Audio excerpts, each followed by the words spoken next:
In 1814, a tidal wave of beer crashed through the streets of London. Not a figure of speech. A real, deadly wave. Thousands of gallons of dark, frothy porter burst out of a brewery and turned a neighborhood into a disaster zone. It's called the London Beer Flood, and yeah, it's exactly as wild as it sounds.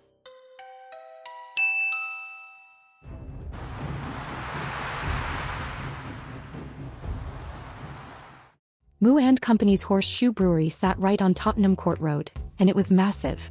One of its vats, just one, held over 135,000 gallons of porter. That's enough beer to keep a small town drunk for weeks. But the big one wasn't doing so well.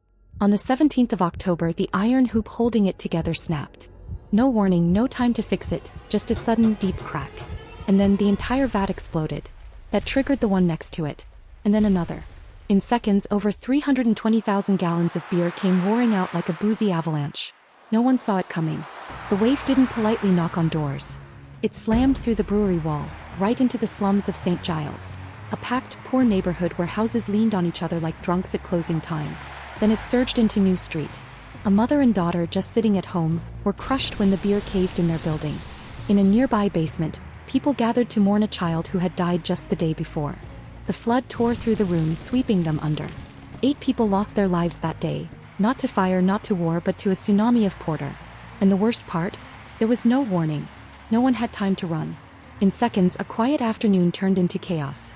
When the flood finally stopped, Tottenham Court Road looked like it had been hit by a brewery-shaped hurricane. Furniture drifting half-submerged like the wreckage of a pub shipwreck. And everything reeked of beer. The next morning, silence hung over the neighborhood. But not for long. A few curious Londoners wandered out, boots squelching through soggy alleys. Some stood in disbelief, staring at rooftops that now leaned sideways or homes reduced to timber heaps. But others showed up with tin pails. They weren't there to help clean. They were scooping up beer. As well, a flood's a flood, but free booze is free booze. And in the early 1800s, porter wasn't cheap. Especially not in the slums of St. Giles. So while some families were still weeping for loved ones lost beneath the foam, others were laughing, pouring frothy handfuls into bottles and toasting the sky. Dark comedy doesn't get darker, or fizzier, than that. The newspapers had a field day. Some took the tragedy seriously. Others joked about drunken devils wading through beer rivers, like it was the world's worst pub crawl. And just to make things weirder, rumors spread that people died not from drowning, but from drinking too much of the floodwater porter. There's no hard proof for that one. But the fact that it sounded believable tells you everything about how wild that day had become. You'd think a company that burst half a neighborhood with a tidal wave of alcohol might face, say, consequences. But nope. No lawsuits, public inquiry, or criminal charges.